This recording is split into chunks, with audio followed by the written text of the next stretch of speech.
पूर्णात् पूर्णमुदच्यते पूर्णस्य पूर्णमादाय पूर्णमेवावशिष्यते। ओम शांति शांति शांति। नारायणाखिल गुरो भगवन् नमस्ते शिवाय नमः शिवलिंगाय नमः तन्मे मनः शिव संकल्पमस्तु। नारायणाखिल गुरो भगवन् नमस्ते शिवाय नमः शिवलिंगाय नमः। पृष्ठ आज देर हो गई, पूजन में ध्यान नहीं रहा कुछ। पृष्ठ ये 95 बृहदारण्यक उपनिषद तृतीय प्रथम अध्याय तृतीय ब्राह्मण 2 मूल। तेह वाचमुचोस्त्वं न उद्गायेति तथेति तेभ्यो वाग उद्गायत यो वाचि भोगस्तं देवेभ्य आगायत यत्कल्याणं वदति तदात्मने ते विदुरनेन वै न उद्गात्रास्ये उद्गात्रात्यस्यन्तीति तमभिधृत्य पाप्मना विध्यंसाय स पाप्मा यदेवेदमप्रतिरूपं वदति स एव वा स पाप्मा नारायण।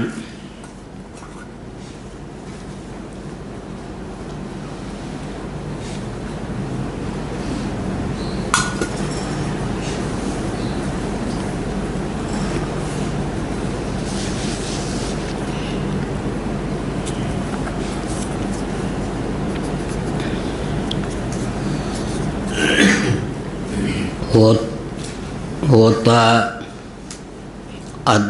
अध्वर्यु उद्गाता और ब्रह्मा, ये 4 प्रमुख हैं। ऋग्वेद से संबद्ध होता होते हैं। अध्वर्यु यजुर्वेद से संबद्ध होते हैं। सामवेद से संबद्ध उद्गाता होते हैं। अथर्ववेद से संबद्ध होता होते हैं। यहाँ उद्गाता कहा गया है। उद्गान करने वाले उद्गाता होते हैं। गान वचन का विन्यास वाक् के अधीन है, इसलिए वाक् का सर्वप्रथम उल्लेख है। यहाँ उद्गान शब्द पारिभाषिक है। जिस इंद्रिय के द्वारा या करण के द्वारा जिस कार्य की निसर्ग सिद्ध अभिव्यक्ति होती है उसी का नाम गान है। यहाँ गान शब्द पारिभाषिक है। वाक इंद्रिय का नाम पहले इसलिए लिया गया कि वक्तव्य वाक विन्यास वाक इंद्रिय के द्वारा ही संभव है।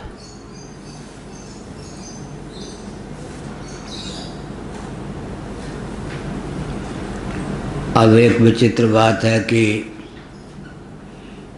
नाम अध्यात्म का है, लेकिन अर्थ अधिदैव परक करना चाहिए,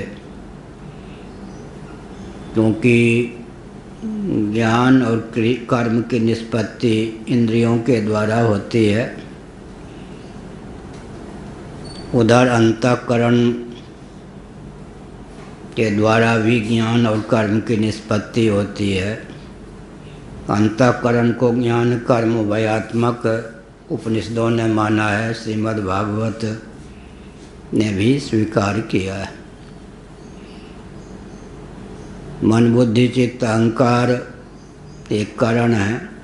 कर्मेंद्रियां ज्ञानेंद्रियां करण भी हैं और इंद्रिय पदवाच्य भी हैं। लेकिन हमारे लिए उद्गान करो, यह कथन किसका है या किनका है? अधिदैव की दृष्टि से इंद्रियों को चेतन मानकर कहा गया। इंद्रियों के जो उद्भाषक हैं, प्रकाशक हैं, जिनकी अभिव्यक्ति या स्फूर्ति इंद्रियों के रूप में हुई है या करुणग्राम के रूप में हुई है, वे अधिदैव हैं। हमारे लिए उद्गान करो, सबसे पहले कहा वाक को। बिरादरी का प्रश्न था, वाकने का बहुत अच्छा उद्गान करता हूँ या करती हूँ, लेकिन यहाँ तो वाक इंद्रिय भी स्त्रीलिंग है, संस्कृत में देवता भी स्त्रीलिंग है। हिंदी में हम कहेंगे कि वाक देवता ने कहा बहुत अच्छा, आपका आदेश, आपकी भावना सिरोधारी, सिर माथे उद्गान करता हूँ। तथेति तेभ्यो वाक् उद्गायत। तेभ्यः अतिरिक्त जो देवता थे, अंतःकरण के, कर्मेंद्रियों के, ज्ञानेंद्रियों के, उनके निमित्त वाग्देव ने उद्गान किया ताकि सब लाभान्वित हो सकें। करुणग्राम का जो व्यापार है वो सबको लाभान्वित करने के लिए है, संघ बल है। प्रत्येक करण की उपयोगिता है, अंतःकरण की उपयोगिता है, कर्मेंद्रियों की उपयोगिता है, ज्ञानेंद्रियों की उपयोगिता है, अपने लिए भी उपयोगिता है, अन्यों के लिए भी उपयोगिता है। उज्ज्वल जीवन किसका माना जाता है? जो अपने लिए भी उपयोगी हो और अन्यों के लिए भी उपयोगी हो, कम से कम सजाति के लिए तो उपयोगी सिद्ध हो। उस व्यक्ति का जीवन जीवन नहीं माना जाता जो केवल अपने लिए ही कर्म करता है, ज्ञानार्जन करता है। इसलिए सजातीय जो हैं उनका ध्यान रखना चाहिए। इस दृष्टि से वाक ने उद्गान किया, अर्थात वाक के अधिदैव ने उद्गान किया। यो वाची भोगः तम देवेभ्य आगायत। वाणी को लेकर निष्पन्न जो वाक विन्यास है उससे भोग की सिद्धि होती है, आमोद प्रमोद पोषण की सिद्धि होती है। वाक का बहुत ऊंचा महत्व है। कैसे महत्व है? कोई कहे कि संकल्प करो, निश्चय करो, स्मरण करो, गर्व करो, देखो, सुनो, चखो, सूंघो, सब जगह वाग विन्यास हुआ या नहीं? वाग विन्यास तो वाक जो है अपने लिए ही उपयोगी हो ऐसा नहीं, इतर जो करण हैं, चाहे वो कर्मेंद्रियां हों, चाहे ज्ञानेंद्रियां हों, चाहे अंतःकरण, सबके लिए वाग विन्यास उपयोगी होना चाहिए और होता भी है। ठीक। जो वाची भोगः तम देवेभ्य आगायत। वाणी में जो भोग है उसका वितरण किया, देवताओं के प्रति उसे समर्पित कर दिया। यत् कल्याणम वदति तदात्मने। लेकिन अधिदैव जो वाक् इंद्रिय के द्वारा वचन का विन्यास करता है, वाक् का अधिष्ठात्री देव, बड़े हंसी आ रही उनको सुनकर। उसने क्या किया कि कहीं ऐसा ना हो कि मैं बोलूं और स्वयं ही उसके लाभ से वंचित रह जाऊं। तो मुख्य फल तो मुझे मिलना चाहिए, अवान्तर या गौण फल इनको मिले, इसमें कोई आपत्ति नहीं। यत् कल्याणम वदति तत् आत्मने, वहाँ है भद्रम कर्णे भी शृणुयाम देवा। भद्र शब्द का प्रयोग आया शांति पाठ में, यहाँ पर कल्याण शब्द का प्रयोग आया। इसका अर्थ है जो सत्य, हित, प्रिय, अनुद्वेग कर वाक्य 4 गुण हैं। कल बताया था भगवद गीता 17वां अध्याय। अनुद्वेग करम वाक्यम सत्यम प्रीहितम च यत्। प्रज्ञानानंद जी आए थे उस दिन गुरु पूर्णिमा के अवसर पर। कई महीनों के लिए उन्होंने मौन व्रत रखा है, तो हमने संकेत किया ठीक है आपका व्रत। गीता के 17वें अध्याय में मानस तप के अंतर्गत मौन है। मौन आत्म विनिग्रह, एक विचित्र बात। मौनी बाबा का मतलब वचन का विन्यास न करें। तो मौन शब्द का अर्थ यही होता है कि वाग विन्यास से उपरामता मौन है। लेकिन भगवान भी विचित्र ही हैं, त्रिभंगी मूर्ति, उनकी वाणी विचित्र है। मौन गीता के 17वें अध्याय में मन संबंधी तप का नाम है। वाणी का तप क्या है? जैसी वाणी बोलनी चाहिए उस प्रकार की क्षमता रखें। एक ब्रह्मचारी थे, श्री ब्रह्मानंद सरस्वती जी महाभाग, हमारे पूज्य गुरुदेव के गुरुदेव। उनके ब्रह्मचारी अपने आप को मानते थे, कानपुर जिला के थे, रहते थे भाइयों के पास ही। चौमासे में वे भी पढ़ने आने लगे पूज्य गुरुदेव से। और 24 घंटे में 22 घंटे मौन रहते थे, लेकिन 2 घंटे में लगता था छत उड़ा देंगे जब वाणी खुलती थी तो किससे लड़ पड़े, किससे झगड़ पड़े, इतने ज़ोर से बोलें कि तो सब परेशान उनके मौन से। इसका मतलब 2 ही घंटा बोलना है, लेकिन 2 घंटे में इतना उपद्रव, क्या कहना। तो मौन का महत्व है। गाढ़ी नींद में तो मौन स्वाभाविक रूप से है। और ऊंची बात यह है कि महाभारत में लिखा गया, कहा गया, माप तोल कर व्यक्ति बोलेगा तो कम ही बोलेगा, बरबर बोलता रहेगा तो कोई ना कोई वाक संबंधी अशुद्धि, अर्थ संबंधी अनर्थ हो ही जाएगा। वाक पहले बोलने की क्षमता अर्जित करनी चाहिए। वो क्षमता 4 है। अनुद्वेग करम वाक्यम यस्मान्नो द्विजते लोको लोकान्नो द्विजते चयः।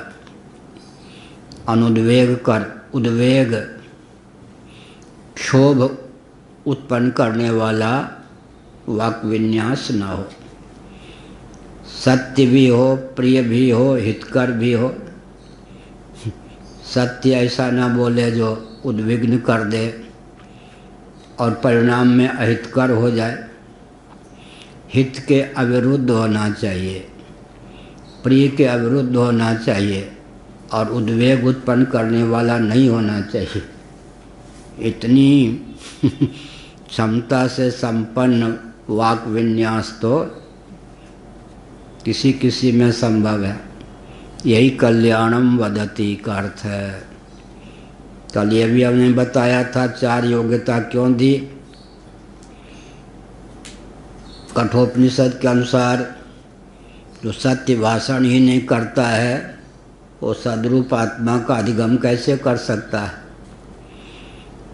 सद्रूप आत्मा तक हमारे मन की गति हो सके, इसके लिए सत्य तो वाणी में ही सत्य नहीं है, तो जीवन में सत तत्व के साक्षात्कार का अधिगम का मार्ग ही क्या है, अवरुद्ध है। आत्मा चित्त है, चित्त प्रधान हित, हितम शब्द का प्रयोग किया गया है, चित्त प्रधान। और प्रियम आनंद प्रधान। आत्मा सच्चिदानंद है तो वाणी में 3 प्रकार की योग्यता होनी चाहिए, सत्यम, हितम, प्रियम। लेकिन आत्मा अद्वितीय सच्चिदानंद स्वरूप है तो अनुद्वेग कर्म। जब हम आत्मा सर्वरूप है, सर्वात्मा है, इस तथ्य को जानना चाहते हैं, पहली मर्यादा ये हो उद्वेग करने वाला वचन न बोले। लेकिन ये 4 योग्यताओं से युक्त वाग विन्यास हो, इसके लिए आवश्यक क्या है, स्वाध्यायाभ्यसनम चैव। शास्त्र का विधिवत अनुशीलन करेगा तब तो वाणी में सत्य के प्रति, प्रिय के प्रति, हित के प्रति, अनुद्वेग के प्रति आस्था होगी। स्वाध्यायाभ्यसनम चैव वाङ्मयम तप उच्यते। यही कल्याणम वदति तदात्मने। असाधारण वाग विन्यास, वाणी का असाधारण गुण क्या होना चाहिए, सत्य, प्रिय, हितकर और अनुद्वेग कर वचन होना चाहिए। वो अपने लिए रखा, मूलधन अपने लिए रखा, ब्याज में सबको सम्मिलित कर दिया। क्या ये भी अच्छा है, ब्याज तो कम से कम बांटना। भोग, भोग माने तृप्ति, आनंद की अनुभूति का नाम मुख्य रूप से भोग है। तो भोग तो कहा कि आप सब अधिकृत हैं इसमें, ब्याज आप ले लीजिए, मूलधन पर स्वामित्व मेरा बना रहे। अगर मूलधन और ब्याज दोनों में सबका वो साझा कर लेते तो असुर उन पर आक्रमण करने में समर्थ नहीं होते। या कौन छीनता, आखिर आँख थोड़े बोलेगी, बोलना तो है वाक को ही। फिर कहते कि अपने लिए कुछ नहीं, सब कुछ आपके लिए है, मेरा बोलना भी। तो वाक से विन्यास होता है शब्द का, कोई दैवी प्रकोप से गूंगा थोड़े हो जाता व्यक्ति। हृदय की उदारता बनी रहती, वाक के द्वारा जो शब्द का उच्चारण होता है, उच्चारण संस्थान को लेकर ठीक ठीक एक एक अक्षर का उच्चारण हो, फिर शब्द का उच्चारण हो, फिर वाक विन्यास भी व्यवस्थित हो, अर्थ का अधिगम भी सुगमता पूर्वक सुनने वाले को हो सके। यह असाधारण योग्यता जो वाक की है वो तो उसके पास रहती ही, केवल भावना के उदात्तता से, उदात्त भावना के बल पर वो अजय हो जाता, अजेय हो जाता। लेकिन उसने क्या किया, स्वार्थ का अनुसंधान करके कल्याण वचन, कल्याणकारी जो वचन, शब्द विन्यास अपने लिए रखा और फल दे दिया, बांट दिया। फल का अर्थ क्या हुआ, भोग, वाणी के द्वारा जो अंत में आह्लाद की प्राप्ति होती है, सुखानुभूति होती है, उसमें सबको साझा कर लिया। बात तो ठीक है, मूलधन अपने लिए, ब्याज बांट दिया तो अभी तो बहुत ऊंचा होगा व्यक्ति। लेकिन मूलधन अपने लिए रख लिया, उससे क्या हुआ, असुरों ने छिद्र देखा। कल मैंने कहा था वो व्यक्ति असुर से भी गर्हित हैं तो निश्छिद्र में छिद्र देखते हैं। क्या वो व्यक्ति असुर से भी गर्हित हैं, सचमुच में छिद्र हो तब छिद्र देखे, और निश्छिद्र व्यक्ति में छिद्र का आरोप कर दे तो वो व्यक्ति असुर भी नहीं है, वो तो राक्षस या क्या है कह नहीं सकते। इसीलिए असुर वही है। अब ठीक है, बीच में कोई व्यवधान नहीं है दोनों में। थोड़ी कोरोना की दृष्टि थोड़ी जगह का व्यवधान है, व्यक्ति का व्यवधान नहीं। तो हमने क्या संकेत किया, जो असुर थे वो घात लगाए थे। क्या इनका लक्ष्य क्या है कि असुरों पर विजय प्राप्त करूं। इसका अर्थ क्या है, यहाँ तो स्वयं अपने जीवन में दोनों भाव का दर्शन है ना। अर्थात आसुरी वृत्ति जीवन में किंचित भी न रह जाए, 1% भी न रह जाए, यही लक्ष्य था ना। लेकिन असुरों ने, आख्यायिका है यह, सुगमता पूर्वक तथ्य को हृदयंगम कराने की भावना से असुरों ने क्या किया, घात लगा के देखा कि हम पर विजय प्राप्त करना चाहते हैं तो छिद्र कहाँ है, जहाँ छिद्र है वहीं डंक मारे। चूहा आदि देखता है, मच्छर, जब से विमला जी की स्थापना हुई है स्वच्छता का भी पूरा ध्यान रहता है। कई मठ में दिव्यता आई, उसमें एक दिव्यता कल में विचार कर रहा था, यहाँ रात्रि में बैठना कठिन होता था, सैकड़ों मच्छर आक्रमण करते थे। वो मच्छर ऐसा विमला जी की प्रतिष्ठा से बहुत दिव्यता मठ में अभिव्यक्त हुई। हम दारा उधर न चली जाए। कोई एक व्यक्ति था, 1 साल 2 साल पहले, पुजारी था लेकिन चुपके से बीड़ी पीता था, हम लोगों को क्या मालूम। शाम को एक देवी प्रकट हुई, यानी कि मोहल्ले से आ गई, एक चाटा मारा। हाँ, विमला जी की पूजा करता था लेकिन चुपके से बीड़ी पीता था, यहीं की घटना है, कोई कपोल कल्पित नहीं है। एक देवी प्रकट हो गई, एक चाटा मारा, वो बेहोश हो गया 2 दिन तक। उसके बाद घर भगा, लेकिन मालूम पड़ा कि बीड़ी पीता है चुपके से। देवी जी की पूजा में कोई प्रमाद करे तो चाटा भी मार देती प्रकट होकर।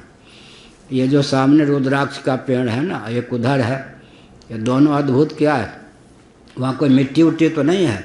भगवती के पास 2 रुद्राक्ष रखे थे, दोनों में अंकुर हो गए। विचित्र बात है ना, दोनों में अंकुर हो गए। तो एक वो है, एक वो। मतलब यहाँ पर सीमेंटेड भूमि पर, मार्बल पर रुद्राक्ष रख दें, भूमि में भी सब जगह अंकुर होना कठिन है, लेकिन मार्बल पर 2 भगवती के पास जो सिंहासन के पास 2 रुद्राक्ष रखे थे, दोनों में अंकुर हो गए। उन्हीं में से एक इधर है, इन्होंने लगाया स्वामी जी ने, एक उधर। तो बहुत, इसलिए देवी देवता का बहुत महत्व होता है। तो हमने क्या कहा, मच्छर जैसे घात लगाता है कि जहाँ नाक वाक ढके ना हो वहीं जाके मारो। ऐसे असुरों ने क्या किया, घात लगाया। घात क्या लगाया, इन्होंने जो अपने कल्याण का ध्यान रख करके मीठा मीठा हब, कड़वा कड़वा नहीं, बांट दिया। हलवा हलवा मेरे लिए रहने दो, रोटी पूरी बांट दो। क्यों, हाँ ये बढ़िया है। हलवा हलवा मेरे लिए रहने दो। तो कल्याणी वाणी, वाणी ने क्या किया, या वाणी के देव ने क्या किया, जो व्यवस्थित भाषण है वो दिव्य भाषण अपने लिए रखा, और उससे जो लाभान्वित होना है वो देवताओं को कहा कि इसमें आप हकदार हैं, आप इसके भोक्ता बने। ते विदुरनेन वै न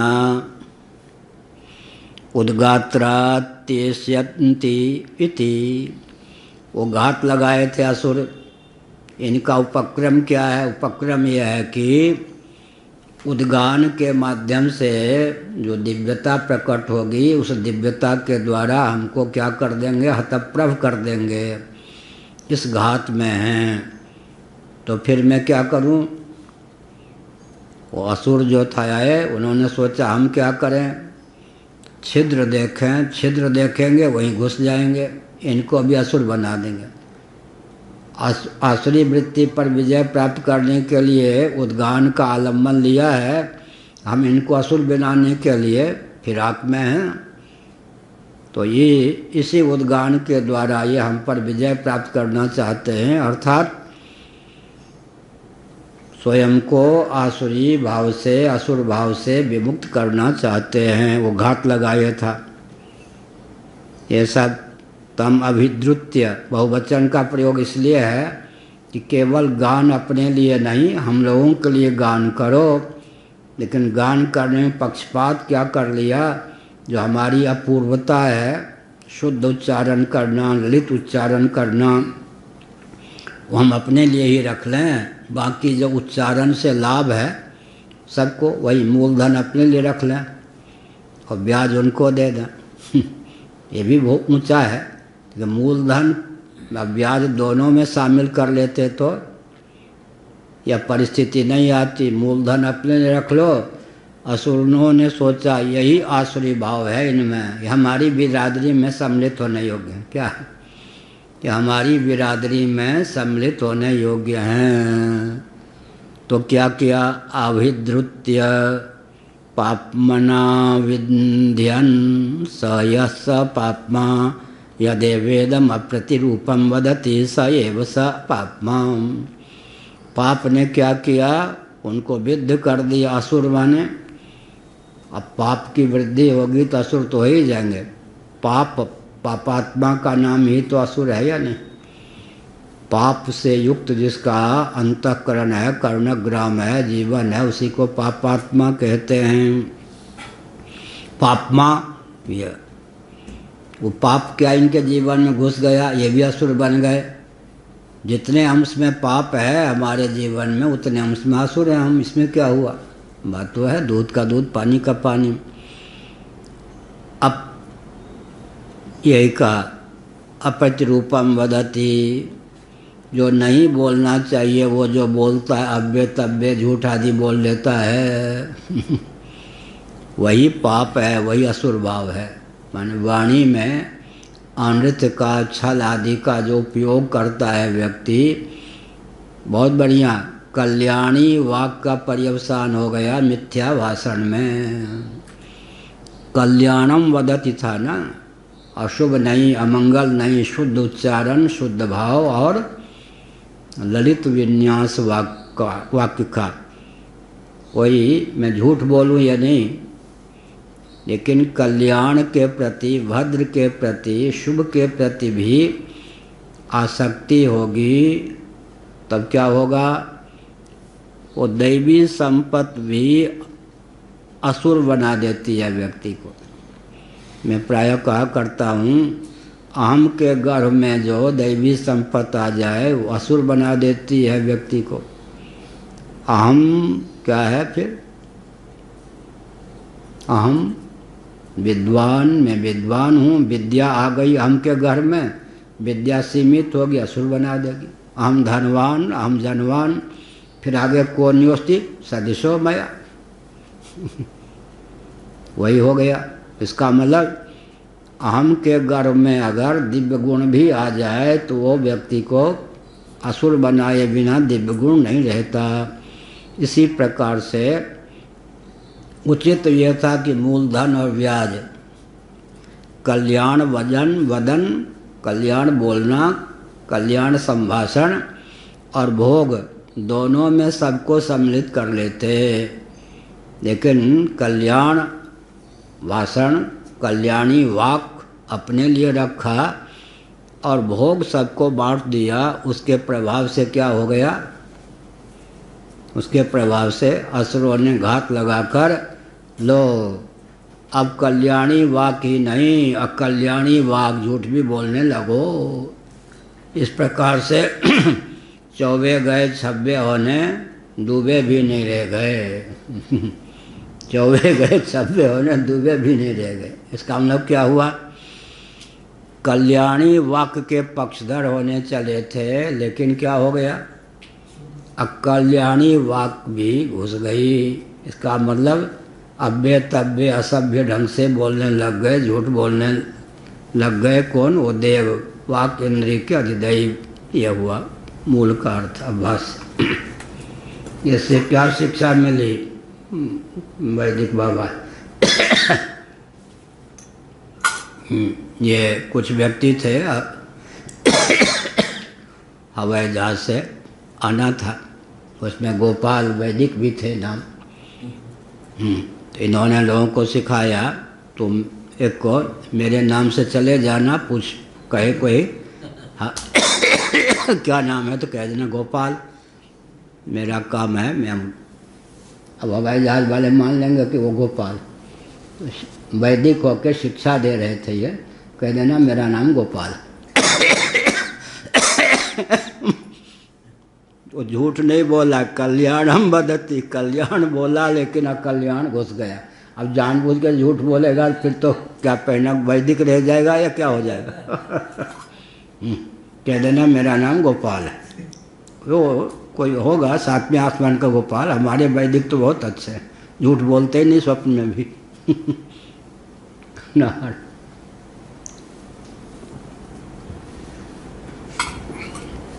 अब भाष्य।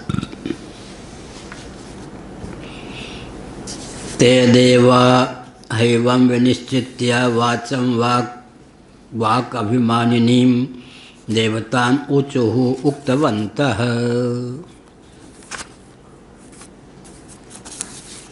वे जो देवता थे, कितने देवता हो गए?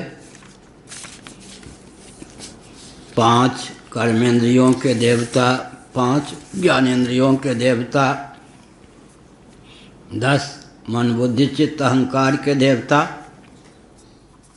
14 देवता तो कम से कम है ही।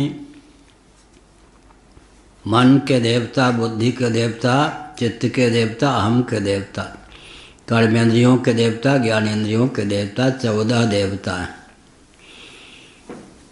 उनमें से 13 देवताओं ने कहा वाक् के अधिदेव से, न हमारे लिए उद्गान करो। हमारे लिए क्या अर्थ होता? ऋत्विक जो होते हैं वो यज्ञ किसके लिए करते हैं? यजमान के लिए। वो क्रीत माने जाते हैं। यजमान दक्षिणा दे करके ऋत्विक को मानो खरीद लेता है, क्रीत।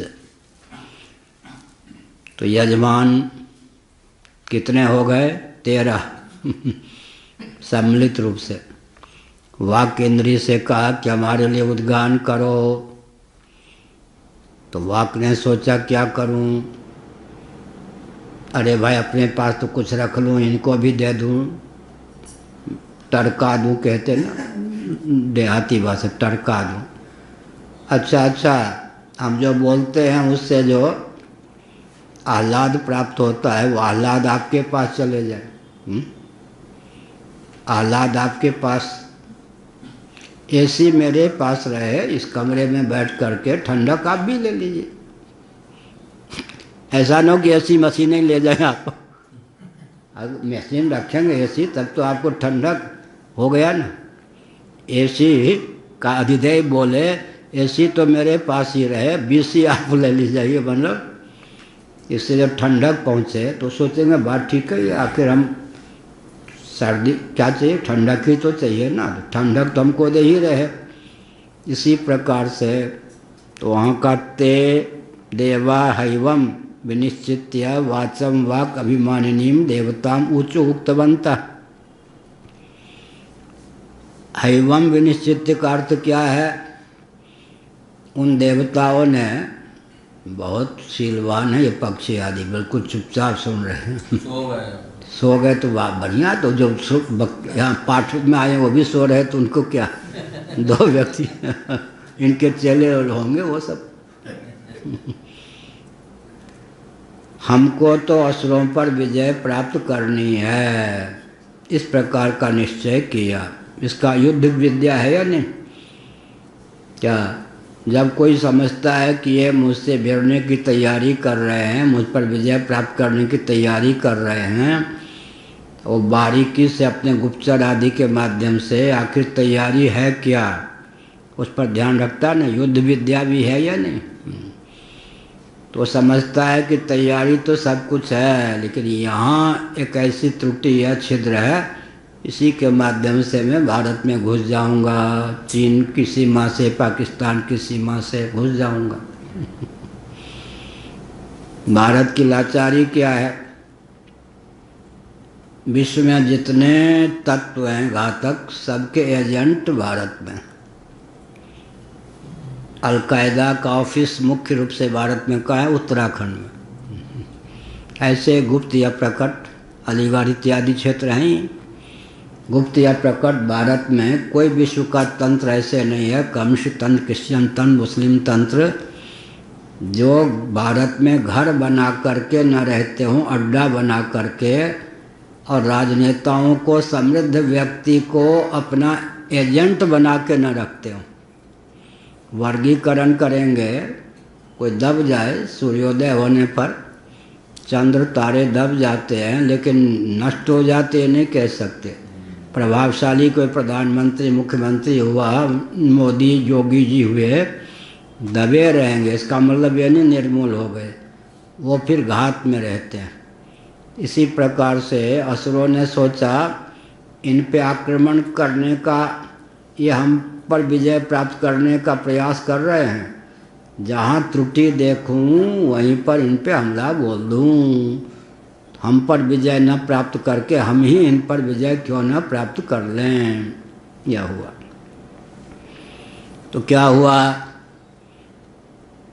जो विजय प्राप्त करने के लिए चले थे, कौन, वाग के देवता जो हैं, उन्हीं को कहा गया तो हमारे लिए ज्ञान करो, हो सकता है तुम्हारे प्रभाव से ही हम असुरों पर विजय प्राप्त कर लें, एक ही योद्धा पर्याप्त। गुरु गोविंद सिंह ने क्या कहा था, 1.25 लाख उधर होंगे तो मैं एक ऐसा योद्धा तैयार करूंगा, 1.25 लाख से गिरा दूंगा। मनोज जी से उस दिन हमने कहा कि संख्या बढ़ाने का पक्ष मत लीजिए, इधर उधर के सब व्यक्ति आकर के आदित्य वाहिनी आदि को नष्ट कर देंगे। आप संतुलन युक्त आदर्श व्यक्ति, प्रभावशाली व्यक्ति, सत्यनिष्ठ, सेवापरायण, सूझबूझ संपन्न व्यक्ति को चुनिए। एक व्यक्ति खड़ा हो जाएगा तो बाकी अपने आप शांत हो जाएंगे। अधिक संख्या बनाने पर बल मत दीजिए। तो हमने संकेत किया, तो ये युद्ध की विद्या भी है। ते देवा हेवम निश्चित्य, वो देवता इस प्रकार के निश्चय किए क्या, हम आसुरी संपद पर विजय प्राप्त करेंगे, असुरों को क्या कर देंगे, मिट्टिया मिट कर देंगे, ताकि हम पर कोई उनका प्रभाव न पड़ सके। सबसे पहले उन्होंने सोचा कि भाई उद्गान में, उद्गान जो मुख्य और गौण अन्य जो इंद्रियां हैं या अन्य जो करण हैं, उनके द्वारा जो उद्गान होगा वो तो गौण होगा। गान वाक्येंद्रिय से ही साक्षात संबद्ध है, इसीलिए क्यों न मुख्य को ही, पुरोधा को ही सामने किया जाए। वाक अभिमानिनीम देवताम, वाक की अभिमानिनी देवता, संस्कृत की दृष्टि से स्त्रीलिंग पद का प्रयोग है देवता को लेकर। वाक के जो अभिमानी देवता थे, देव थे, उनसे कहा भाई आप समर्थ हो सकते हो, आप हमारे लिए गान करो, उद्गान करो, उत्कृष्ट गान करो। उद्गान उच्च स्वर से भी उद्गान होता, उत्कृष्ट गान करो, ऐसा उत्कृष्ट गान करो कि तुम्हारे पराक्रम के फलस्वरूप हम सब के सब, तुम्हारे सहित हम सब के सब असुरों के चपेट से सदा के लिए मुक्त हो जाएं, असुरों के कचूमर निकाल दें। त्वं नोस्मभ्यम उद्गायौद्गात्रम कर्म कुरुस्व, उद्गाय, तो हमारे लिए उद्गात्र कर्म का संपादन करो, उद्गाता बन जाओ। वाग देवता निर्वर्त्यम उद्गात्रम कर्म दृष्टवंतः, क्योंकि यज्ञ में जो औदगात्र कर्म होता है वो गान प्रदान होने के कारण वाग देवता से संबद्ध ही मान्य है। वाग विन्यास के द्वारा ही गान संभव है।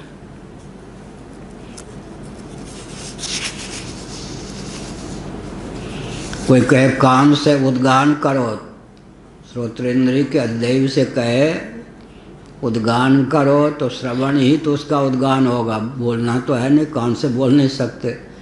तो मुख्य उद्गान की सिद्धि वाक के द्वारा ही संभव है। इसलिए वाक के अध्यय से कहा तुम इतने बड़े योद्धा हो, तुम उद्गान करोगे तो हमें विश्वास है, बहुत संभव है कि तुम्हारे उद्गान से ही हम असुरों पर विजय प्राप्त करने में समर्थ होंगे। एक ही तुम ही अपना काम भी बना लोगे, हमारा काम भी बना लोगे। तामेवच्च वाचम देवताम जप मंत्राभिधेयम् असतो मा सद्गमय इति। अब आगे जो वचन आवेगा, असतो मा सद्गमय तमसो मा ज्योतिर्गमय मृत्योरमा अमृतम गमय।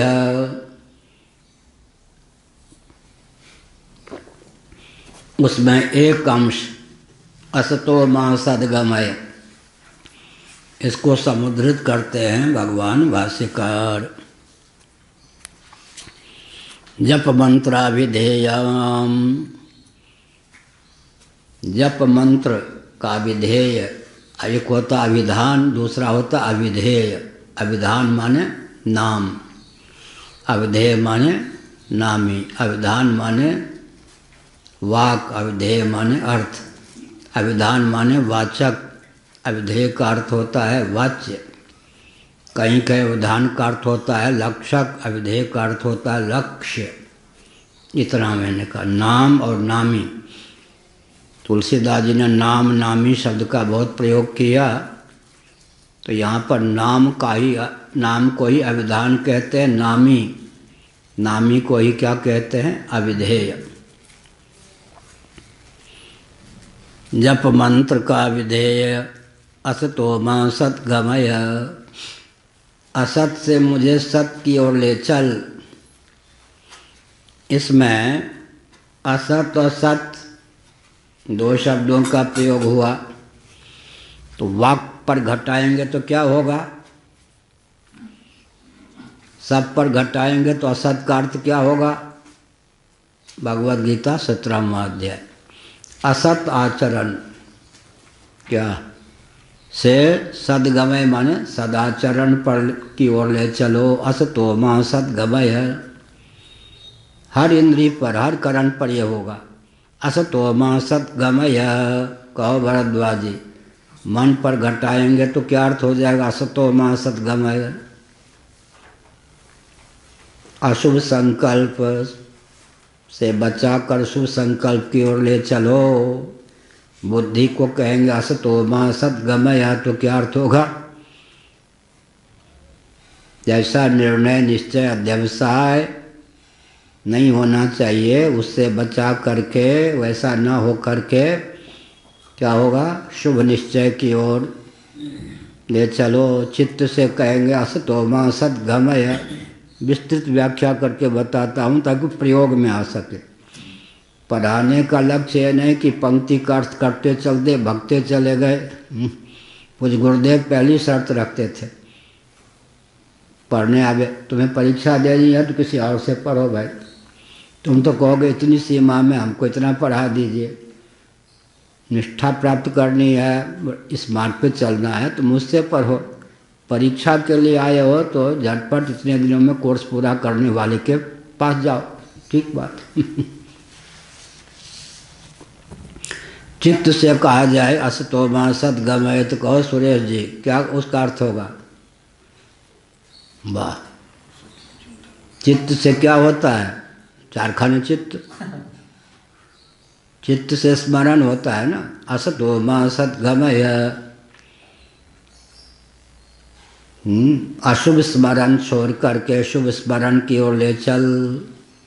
अहंकार से कहेंगे असतो मा सद्गमय, तो इसका अर्थ क्या होगा, खामखा का अहंकार मत कर।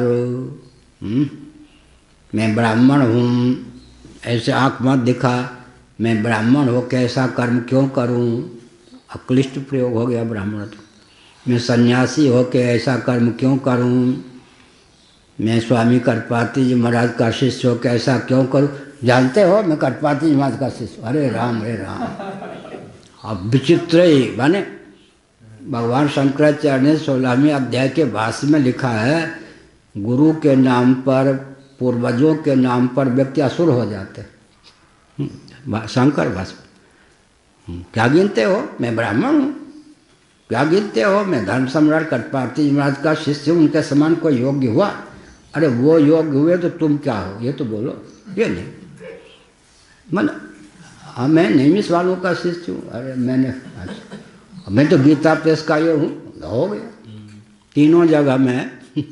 तो मुझे अनुभव है, बहुत से संस्थान होंगे बहुत दिक्कत। ये नहीं, गुरु के नाम पर, वंश के नाम पर भी वंशगत स्वाभिमान सन्मार्ग पर ले चले तो बहुत अच्छा हो, अक्लिष्ट उपयोग हो गया। उतने ऊंचे गुरु का शिष्य होकर मैं ऐसा क्यों करूं, अक्लिष्ट उपयोग हो गया। क्या समझते हो मैं उनका शिष्य हूं, हो गया। इसीलिए कहा तो स्मृति चित्त से कहा जाएगा असतो मा सद्गमय, तो क्या अर्थ होगा वो उधर देख रहे। चित्त से कहा जाएगा असतो मा सद्गमय, तो क्या अर्थ होगा, वक्ता की ओर मुंह न करके चिड़िया की ओर मुंह करके सुनो। सुरेश महापात्र बन जाओ। चित्त से कहा जाएगा तो उसने मुझे तंग किया, उसने मुझे कष्ट दिया, ऐसा स्मरण न करके क्या भगवान का स्मरण करो भाई। आहा, वहाँ गुरुदेव ने यह शिक्षा दी, वहाँ गीता में यह लिखा है, वो मैंने पढ़ा था। क्या अर्थ हुआ, स्मृति भी दिव्य होनी चाहिए। असत को लेकर, अनर्थ को लेकर स्मृति नहीं होनी चाहिए। अब कान से कहा जाएगा असतोमा सद्गमय, प्रयोग में बता रहा हूँ। ये असतोमा सद्गमय सबकी ओर, भगवान से प्रार्थना तो है ही, हर करण से है। असतोमा सद्गमय तो भद्रम करणे भी ही, यही ना। ऐसे हर एक इंद्र से, रसनेन्द्रिय से कहा जाएगा असतोमा सद्गमय, तो हाँ हाँ, ये तो इसके तो विशेषज्ञ हैं। रसनेन्द्रिय से कहा जाएगा तो लहसुन प्याज के रस का आस्वादन मत कर, मांस मछली के रस का आस्वादन मत कर। जूस, बढ़िया जूस ले, शिकंजी पी, क्या, हाँ ये सब तो हर इंद्रिय के साथ लगाना चाहिए, हर करण के साथ। असतोमा सद्गमय, यही का जप मंत्राविधे। तो वाक्य इंद्रिय से कहा जाएगा असतोमा सद्गमय, तो सद्भाषण कर, सत्संभाषण कर, असत संभाषण मत कर। उसी के साथ दो और जुड़ जाएगा। फिर सत्संभाषण कैसा करूं, वाग देवता कहें तो तमसोमा ज्योतिर्गमय, जिसमें कलमस तमस अप्रकाश अंधकार ना हो। अंधेरे में मत रखना बोल करके, अंधेरे में।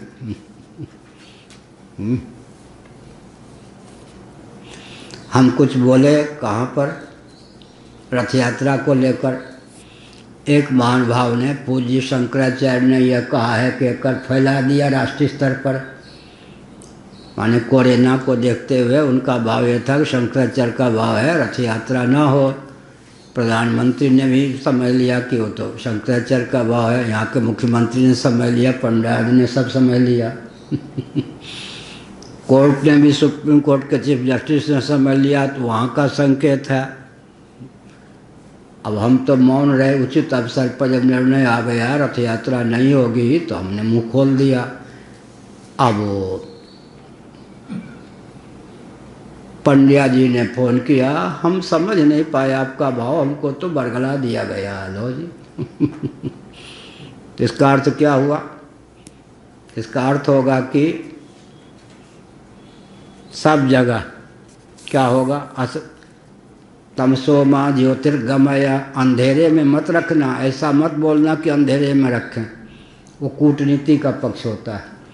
ऐसा मत बोलना कि मैं अंधेरे में रह जाऊं। तमसो माँ ज्योतिर्गमय, मृत्यु और मामृतम गमय। मृत्यु का अर्थ यहाँ पर दुख, क्योंकि असतो माँ सद्गमय पहले आ ही गया है। ऐसा मत बोलना कि मैं तुम्हारी वाणी के चपेट में आकर दुख दर्द का भागी बन जाऊं। माने सत्य प्रिय हितकर बोलना, यही अर्थ हुआ।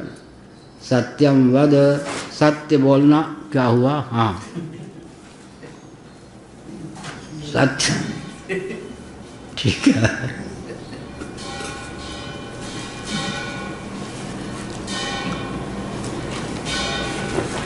हो गया। जप मंत्रा विधेयम अस्तो मा सद्गमय, अत्र चोपासनायाः कर्मणश्च कर्तृत्वेन वागादया एव विवक्ष्यन्ते।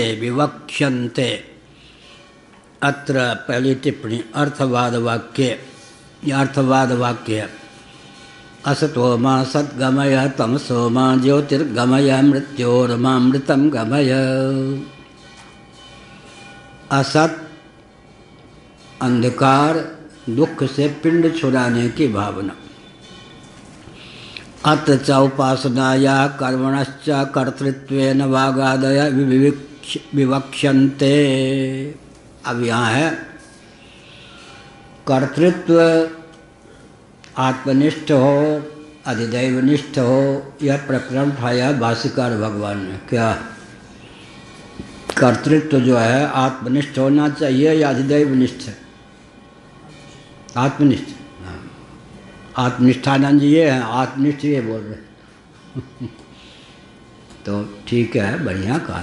कर्तृत्व आत्मनिष्ठ होना चाहिए या अधिदैवनिष्ठ? आत्मनिष्ठ होने पर आत्मतत्व कर्ता सिद्ध हो जाएगा तो संसारी हो जाएगा। इसलिए कर्तृत्व अधिदैवनिष्ठ होना चाहिए मोक्ष के लिए। कर्तृत्व अधिदैवनिष्ठ होना चाहिए, यह प्रकरण चल रहा। वैसे तो सीधे प्रश्न करेंगे तो यही उत्तर देगा कोई, आत्मनिष्ठ होना चाहिए, आत्मनिष्ठानंद होना चाहिए, आत्मनिष्ठ कर्तृत्व आत्मनिष्ठ होना चाहिए। लेकिन ध्यायतीव लेलायतीव भगवान शंकराचार्य जी आगे जो उपनिषद आएगी बृहदारण्यक, उसको उद्धृत करके बोल रहे, लिख रहे। ध्यायतीव ध्यायत इव लेलायतीव लेला खेला करता हुआ सा आत्मतत्व न ध्यान करता है न लेला खेला। ध्यायतीव लेलायतीव इव, तो कहाँ पर डाला कर्तृत्व? अधिदैव पर। अधिदैवनिष्ठ कर्तृत्व का आरोप जीव अपने ऊपर कर लेता है तो संसारी बन जाता है, यह अर्थ हुआ। अत्र च उपासनाया कर्मणश्च कर्तृत्वेन। अब दो प्रकार का कर्तृत्व हो गया। उपासना को लेकर भी कर्तृत्व है और कर्म को लेकर भी कर्तृत्व है। कर्म उपासना का पर्यवसान किसमें कर देंगे? थोड़ी देर के लिए जाने बिन होई प्रतीति, बिन प्रतीत प्रीत नहीं होई, प्रीत बिना नहीं भगत रिहाई, जिम खगेश जस की चिकनाई। लो, ज्ञान, दो चीज़ हैं, ज्ञान और कर्म। संसार को चलाने के लिए, परमार्थ में गति के लिए क्या चीज़ है? ज्ञान और कर्म, ज्ञान और कर्म, ज्ञान और कर्म, दो में सब आ गया। ज्ञान के कितने वेद हैं? लौकिक और शास्त्र सम्मत, अलौकिक। कर्म के कितने वेद हैं? लौकिक और अलौकिक। निबंधक ज्ञान और कर्म कौन है? लौकिक। विमोक्षक ज्ञान और कर्म कौन है? अलौकिक, शास्त्र सम्मत। उपासना का कर्तृत्व और कर्म का कर्तृत्व, ये दोनों कर्तृत्व अधिदैवनिष्ठ हो जाते। वागादि के जो अधिदैव हैं उनको, इसलिए उद्गान आप करो, ये कहा। आत्म तत्व तो क्या है? उस पे आरोप हो जाता है। वक्तृत्व का आरोप किस पे हो गया? आत्मा पर। तो मैं वक्ता, वक्तृ संज्ञा जो है वाग इंद्रिय सापेक्ष है, वदन सापेक्ष है, बोलने सापेक्ष है या निरपेक्ष? और श्रोता संज्ञा, श्रोता संज्ञा के श्रवण इंद्रिय को लेकर, घ्राता संज्ञा घ्राण इंद्रिय को लेकर, रसयिता संज्ञा रसन इंद्रिय को लेकर, इंद्रिय और अधिदैव को लेकर के आत्मा पर सबका कर्तृत्व हो जाता। ज्ञाता संज्ञा, मनता है, दृष्टा है, ज्ञाता है, क्या स्मरता है। अंतःकरण चतुष्टय के योग से क्या क्या संज्ञा होगी?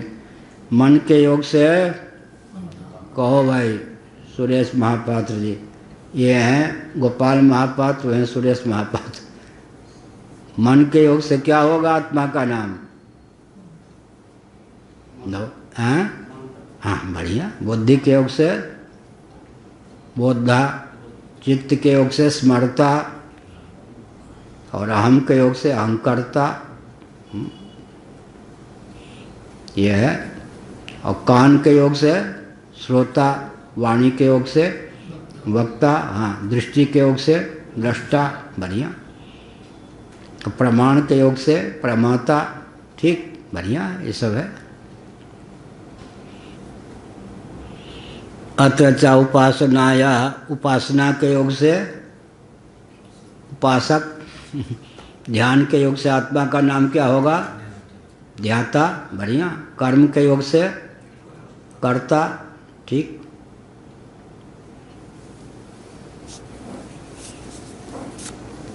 और आलस्य के योग से क्या नाम होगा आत्मा का? आलसी। प्रमाद के योग से क्या नाम हो जाएगा? प्रमादी। इस ढंग से समझाएं तो बच्चे भी वेदांत समझ जाएंगे। प्रमादी, आलसी। और जो भोजन बनाते क्या नाम, साथ में जाते तपन जी। आलसी मर गया, एक दिन कहा, आलसी समाप्त हो गया। अलसी जो कहते ना, तीसी अलसी, तो वो समझे कि हिंदी में आलसी है, आलसी समाप्त हो गया। अब लोग सुनेंगे तो होगा कोई आलसी कोई व्यक्ति होगा। उनका कहना था अलसी, तो वो समझे कि अलसी को आलसी कहते हैं लोग। आलसी समाप्त हो गया जी। आलसी समाप्त हो गया। तो आलस्य के योग से नाम क्या हो जाएगा आत्मा का? पाठ के योग से पाठक, हाँ। जप के योग से अरे जापक, हाँ, ये है।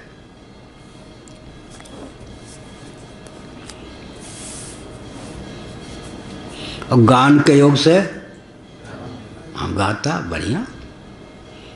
उद्गान के योग से उद्गाता, हाँ, ये है, बढ़िया। वेदांत ऐसे समझाया जा सकता है।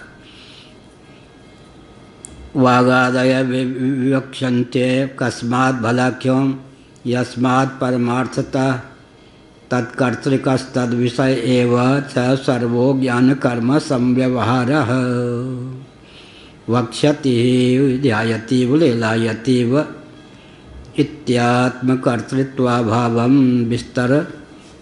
विस्तरतः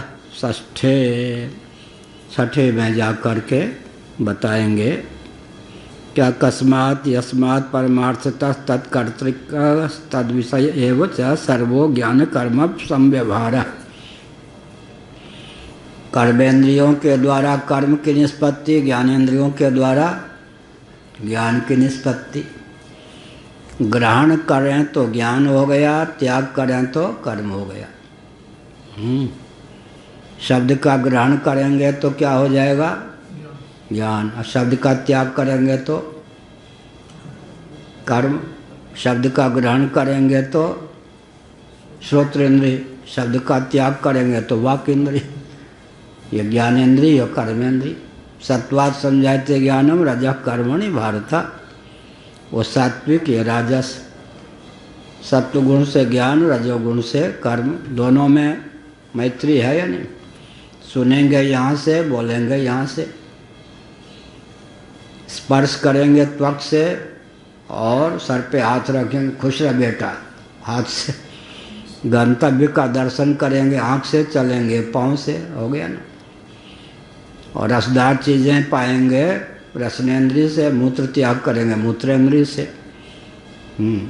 और गंधयुक्त वस्तु का ग्रहण करेंगे नासिका से, और उधर शौचालय में जाएंगे तो दुर्गंध का त्याग कर देंगे गुदा से। मैत्री है या नहीं? ग्रहण करते समय ज्ञानेंद्रिय, त्यागते समय कर्मेंद्रिय। तो ज्ञान और कर्म दोनों से व्यवहार चलता है।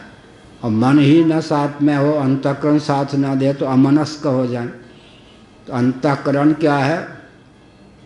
ज्ञानेंद्रिय के साथ भी है, कर्मेंद्रिय के साथ है। तो ज्ञान और कर्म दोनों अंतःकरण से सिद्ध होता। ज्ञान कर्मात्मक उभयात्मक अंतःकरण हो गया इस प्रकार से। और ज्ञान और कर्म दोनों हटा लें तो पत्थर में और व्यक्ति में क्या अंतर होगा? क्या? ज्ञान और कर्म हटा लें तो ये मिट्टी के लौंदे, वो बोलते ना रासलीला वाले, राधे राधे का ये मिट्टी के लौंदे, मिट्टी के ढेले। तो ज्ञान और कर्म खींच लेंगे तो क्या हो जाएगा? पाषाण आदि, नदी आदि ज्ञान और कर्म रहित। तो इसका मतलब है कि ज्ञान का भी कर्तृत्व ज्ञाता और कर्म का भी कर्तृत्व कर्ता हो गया। ज्ञाता और कर्ता। आत्म तत्व क्या है? अविक्रिय विज्ञान घन है, लेकिन उसमें ज्ञातृत्व और कर्तृत्व जो है औपाधिक है। ज्ञातृत्व कर्तृत्व आत्मा में औपाधिक है। तो आत्मा अपने आप में शुद्ध बुद्ध है। मानी मानी बंधन में आयो। स्वामी अखंडानंद महाराज बार बार कहते थे, मानी मानी बंधन में आयो, सदा तद्भाव भाविता है। यह वक्ष्यति च स्वयं स्थिति कहेगी, ध्यायते व लीलायते व यह अभिप्राय। ध्यान करता सा इव, लेला खेला, अटखेलियाँ का जिसको कहते हैं हिंदी में, अटखेली करता हुआ, अटखेलियाँ करता हुआ सा, ऐसे।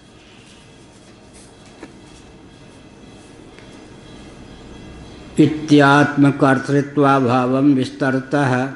बिस्तर, बिस्तर का अर्थ क्या होता है? फैला दो तो नाम हो गया बिस्तर। अब बिस्तर समेट लो। एक गुरु जी थे कहाँ, हरियाणा में, सच्ची घटना है।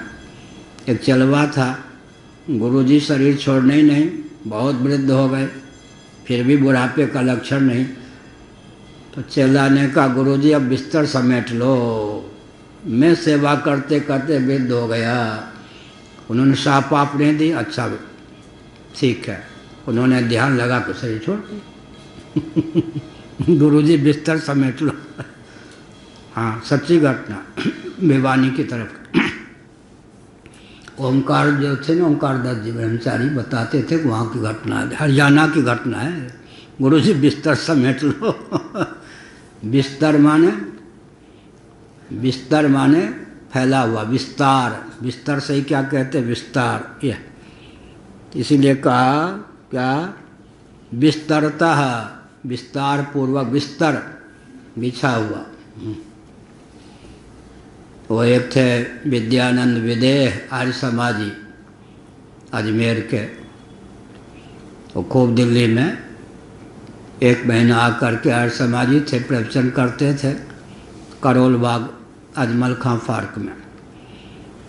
तो मैं घूमने जाता तो उनका भी सुन लेता, किसी का बैठ के सोता नहीं था। उन दिनों दिल्ली के पार्क, अरे वाह, कहीं अश्लील चर्चा ये सब कुछ नहीं। 1 किलोमीटर की परिधि में मान लीजिए पार्क है, 2 किलोमीटर में उसके खंड हैं, माली ने बना रखा है। यहाँ भागवत की कथा, यहाँ वाल्मीकि रामायण की कथा, यहाँ रामचरितमानस की कथा, यहाँ गुरु ग्रंथ साहब की कथा, यहाँ कीर्तन। एक कचनार के वृक्षों का समुदाय था। वहाँ नौकरी करने वाले जो व्यक्ति थे, रविवार को छुट्टी के दिन आ जाते, एक संत आ जाते। वो क्या करते? कीर्तन करते करवाते। तो सिनेमा के गीत को भी अच्छा ढाला था उन्होंने। जब दिल की गली में रोशनी है, बाजार में जाके क्या देखें? दिल की गली माने भगवान हृदय में। जब दिल की गली में रोशनी है, बाजार में जाके क्या देखें? अब वो गावें और सब नाचें, बहुत बढ़िया आनंद। कहीं कोई अश्लील मनोरंजन कुछ नहीं। सुधांशु ये सब जो है ना, सब वो पार्कों से निकले हुए कथावाचक दिल्ली के। हम जब दिल्ली में रहते थे तो पार्क का अर्थ क्या? सिगरेट पीने वाला भी घूमता हुआ नहीं दिखता था उस समय, पार्क ऐसा था। यहाँ तो पुरी में ही सुरा सुंदरी का खेल हो गया। दिल्ली से सुधांशु ये सब पार्कों से निकले हुए कथावाचक हैं। ख्याति होते होते इतना बढ़िया। तो मैं प्रवचन करने जा रहा था, स्वामी अखंडानंद महाराज के यहाँ सुबह वो कुआं थे ना वहाँ जहाँ गायें रहती हैं, उस चबूतरा पर वो व्यक्ति बैठे थे संत, जो वो गवाते थे जब दिल की रोशनी में। तो मैंने उनसे बातचीत नहीं की, मुस्कुरा दिया। वो बहुत आस्थापूर्वक सुनने आए होंगे दिल्ली से। तो हमने सोचा कभी हम इनका देखते थे सुनते थे, अब हमारा सुनने आए हैं। मन में सोचा, परिचय नहीं किया। तो ये है। तो इसका मतलब क्या हुआ?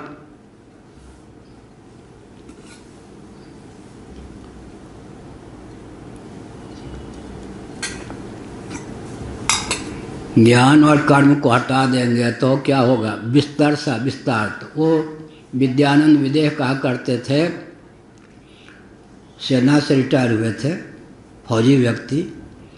सुनो, जो व्यक्ति हर समय बिस्तर फैलाए रहता है, वो कहते थे कि ब्रह्ममुहूर्त में उठो, बिस्तर जो है बांध के रख दो।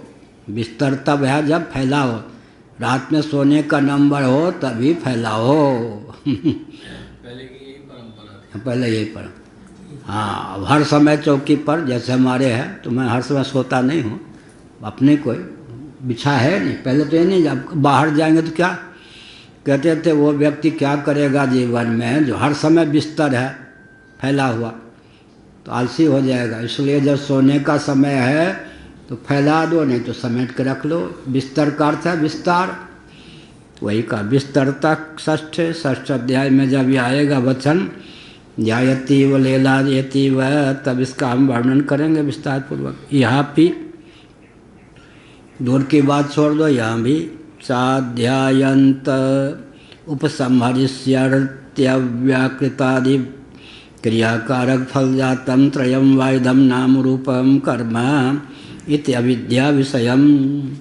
वो तो बहुत छठे अध्याय की दूर की बात है। यहाँ भी उपसंहार वचन में क्या आवेगा? अध्याय के अंत में उपसंहरिष्यत् अव्याकृतादि क्रियाकारक फल जातम, अव्यक्तादि 8वीं टिप्पणी, अव्याकृत व्याकृतात्मकम, आदि से अव्याकृत अव्याकृत। अव्याकृत को ही क्या कहते हैं? अव्यक्त प्रधान प्रकृति, ये सब अव्याकृत के ही नाम। व्याकरण जिसका विस्तार नहीं हुआ है उसी का नाम है अव्याकृत। विस्तार रहित बीज अवस्था, मूल प्रकृति, प्रधान, अव्यक्त का नाम अव्याकृत। व्यक्त भावापन्न जो नहीं हुआ है, व्यक्तों का बीज। आदि से क्या ले लेंगे? महत्त्व से लेकर पार्थिव प्रपंच पर्यंत। अब व्याकरण की दृष्टि से 3 शब्द का प्रयोग किया, क्रिया कारक फल। क्रिया और कारक के द्वारा क्या होता है? कर्म की सिद्धि होती है। कर्म का पर्यवसान किसमें? फल। जगत क्या है? क्रिया कारक फलात्मक। अधिष्ठानम तथा कर्ता करणं से पृथक विधम विविधा से पृथक चेष्टा देवन सेवात्र पंचमम। इसमें विविधा से पृथक चेष्टा को हटा देंगे तो बाकी 4 का अंतर्भाव हो जाएगा कारक में। संस्कृत में कारक 6 हैं, हिंदी वाले 8 बोल देते। संबंध और संबोधन को भी हिंदी वाले कारक मान लेते। संस्कृत में कारकानि 6 कारक होते हैं। प्रथमा विभक्ति, द्वितीया विभक्ति, ये सब। इत्यात्मकर्तृक, हाँ तो हो गया। व्याकृत अव्याकृत का अर्थ क्या हुआ?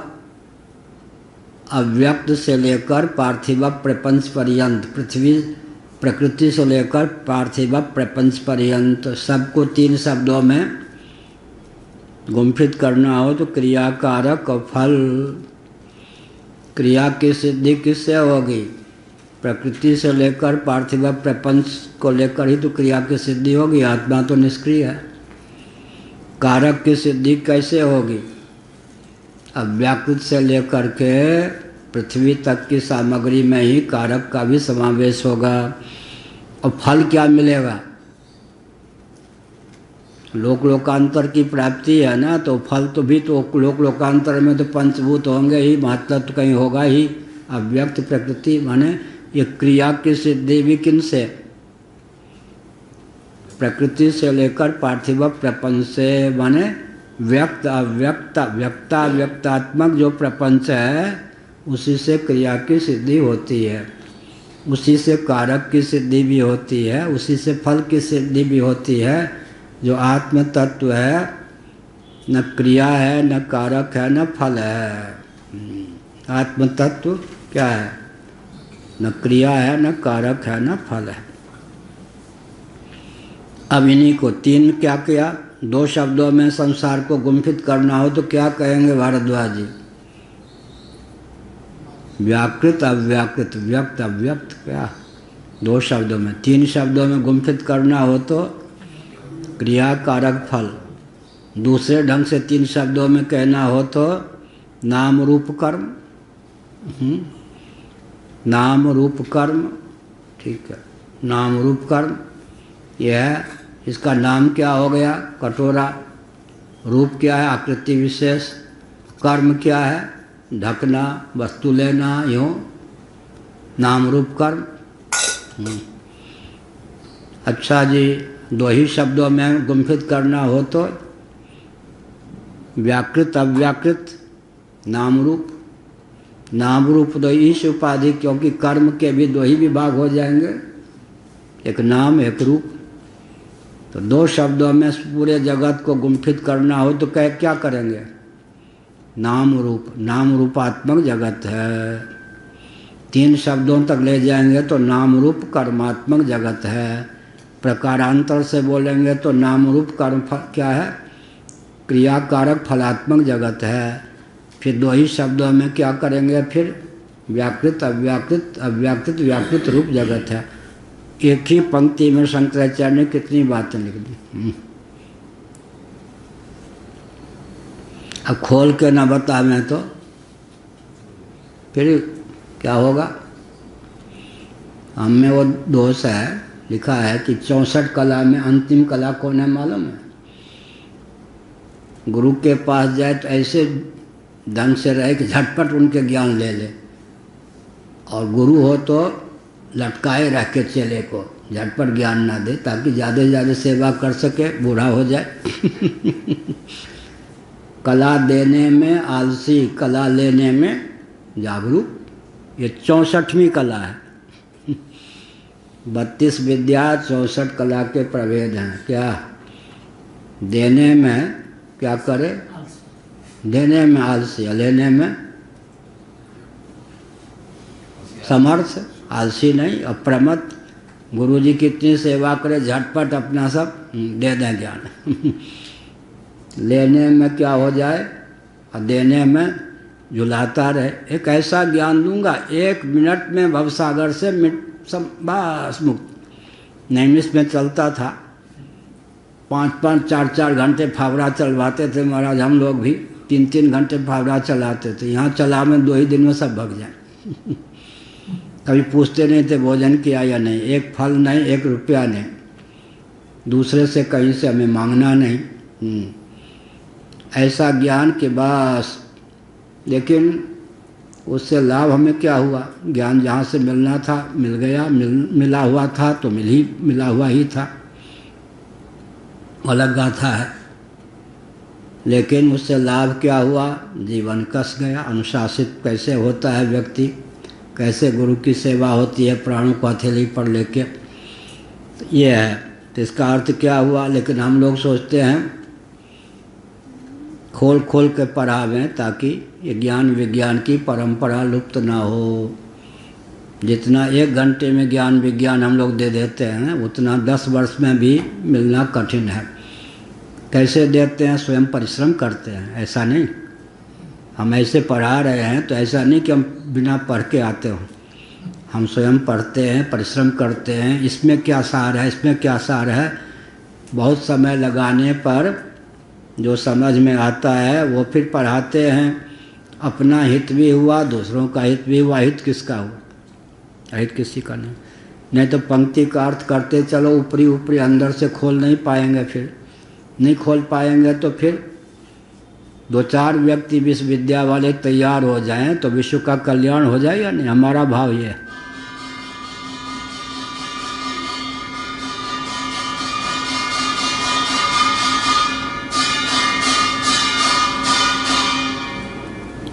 तो क्या कहेंगे? त्रयम वाइदम नाम रूपम कर्म। व्याकृत अव्याकृत रूप जगत है, क्रियाकारक फलात्मक जगत है, नाम रूप कर्मात्मक जगत है। 2 ही शब्दों में कहना हो तो नाम रूपात्मक जगत है। कर्म का पर्यवसान फिर नाम रूप में कर दिया। इति अविद्या विषयम, लो जी सब पे पानी फेर दिया।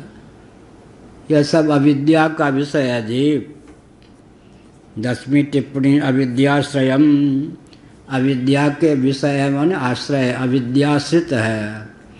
जो कुछ व्याकृत अव्याकृत है सब माया का खेल है। जो कुछ नाम रूप कर्म है सब माया का खेल है। और जो कुछ क्रिया कारक फल है सब माया का खेल है। तो आत्मा व्याकृत अव्याकृत से अतीत है। कहाँ लिखा है? 8वां अध्याय गीता। क्या है?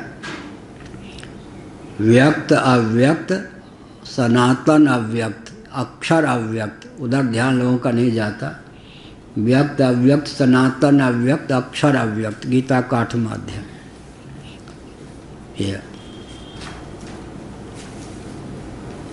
ये होगा। आत्मा क्या है? व्यक्त अव्यक्त, व्याकृत अव्याकृत दोनों से अतीत। व्याकृत माने स्थूल सूक्ष्म शरीर, अव्याकृत माने कारण शरीर, दोनों से अतीत। क्रिया कारक फल तीनों से अतीत। नाम रूप कर्म तीनों से अतीत। तो ये अविद्या के विषय हैं। अविद्या, आविद्यक प्रपंच का क्षेत्रफल कितना है? कहो सूर्य जी। आविद्यक, अविद्याजन्य आविद्यक प्रपंच का क्षेत्रफल कितना है? 2 बीघा, 4 बीघा, कितना? 25 हाथ लंबा, 24 हाथ चौड़ा। हाँ, क्या सीमा नहीं है? ठीक। असीम, असीम। फिर भी जो कुछ कार्य कारणात्मक जगत है, जो कुछ नाम रूप कर्मात्मक जगत है, प्रकृति से लेकर पृथ्वी पर्यंत, ये सब अविद्या का फैलाव है। सब रूपों में अविद्या ही। आत्मा इन सबसे अतीत है।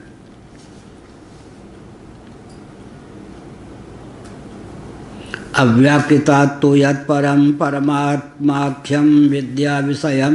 बहुत बढ़िया कहा। अविद्या, अव्याकृता तो यत् परम, अव्याकृत माने अव्यक्त प्रकृति प्रधान माया, इनसे जो पर है आत्माख्यम, उसी का नाम आत्मा है। कहाँ लिखा? प्रकृति पार प्रभु सबूरवासी।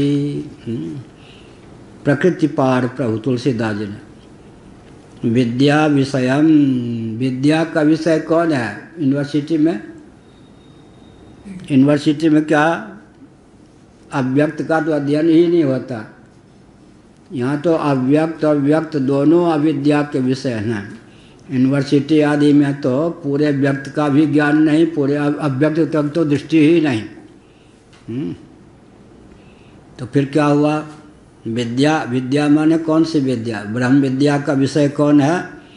नाम रूप कर्म क्रिया कारक फल व्याकृत अव्याकृत इन सब से अतीत जो ब्रह्मात्म तत्व है, साक्षात विद्या का विषय वही है। बाकी सब अविद्वान।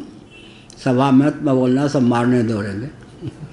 सब अविद्वान। कौन? कार्य कारणात्मक प्रपंच में ही यह करो यह पाओ, इतना पाया और पाना है, ये सब क्रिया कारक फल, नाम रूप कर्म, यह नाम यह रूप यह कर्म, यह तुम्हारा नाम है, यह तुम्हारा रूप है, यह तुम्हारा कर्म है। तुम कलेक्टर हो, ये नाम हो गया, रूप क्या हो गया कलेक्टर के पद पर, अब कर्म हो गया ये सब काम करो, ये हो गया। अब आगे उस आत्म तत्व की अभिव्यक्ति या उस आत्म तत्व का अधिगम करना है। किसका? 3 लोक से मथुरा न्यारी। 3 लोक क्या हो गए? क्रियाकारक फल। इन तीनों से अतीत जो परमात्म तत्व है वही ब्रह्म विद्या का विषय है। ओम पूर्णमदः पूर्णमिदं पूर्णात् पूर्णमुदच्यते पूर्णस्य पूर्णमादाय पूर्णमेवावशिष्यते। ओम शांति शांति शांति।